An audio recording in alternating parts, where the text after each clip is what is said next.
என் கை தான் உன் கை கிட்ட வரணும். வாங்குறவங்க பெரிய ஆளா, கொடுக்குறவங்க பெரிய ஆளா? வாங்குறவங்க தான் பெரிய ஆள்.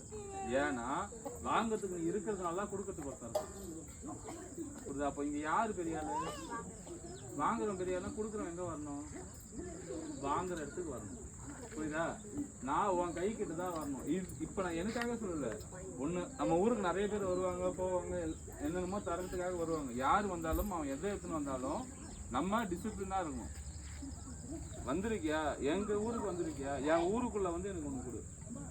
அந்த மெயின் ரோட்ல நின்றுட்டு அங்கிருந்து கூப்பிட்டு நம்ம அங்க போய் வாங்குறது, இது எல்லாருக்குமே கொடுதான். அங்க போய் வாங்குறது இல்ல அங்க முனையிலே நின்றுட்டு நமக்கு ஏதோ அவன் கொடுக்கறதுதான் பெரிய விஷயங்கிற மாதிரி கொடுத்தா வாங்காத. இறங்கி நம்ம கிட்ட நம்மளா இருக்கிறவனா இருந்தா அவன்கிட்ட வாங்க. அதுவும் அவன் கை நம்ம கிட்ட வரணும். நீ அண்ணா அண்ணா அப்படின்னு ஒரு வார்த்தையே வரக்கூடாது. சரியா? ஏன்னா நான் உன்ன மாதிரி யாரோ தருவாங்கன்னு ஏங்கி கஷ்டப்பட்டு படிச்சு இன்னைக்கு நம்ம பசங்க, நம்ம குழந்தைங்க, நம்ம மக்கள் நல்லா இருக்கணுன்றதுக்காக தான் நம்மள மாதிரி இருக்கிற ஆளுங்க மட்டும் தேடி வேலை செஞ்சுட்டு இருக்கோம். ஸோ இங்க இருக்கிற எல்லாரும், நீ தான் பெரிய பொண்ணா இருக்கிற இங்க இருக்கிறதுலே. இல்ல அது பெரிய பொண்ணு சென்ஸ் 7th படிக்கிறல்ல, இங்க வேற யாராவது 7th படிக்கிறாங்களா? நீ தான் இவங்க எல்லாருக்கும் ரோல் மாடல். ஏன்னா நீ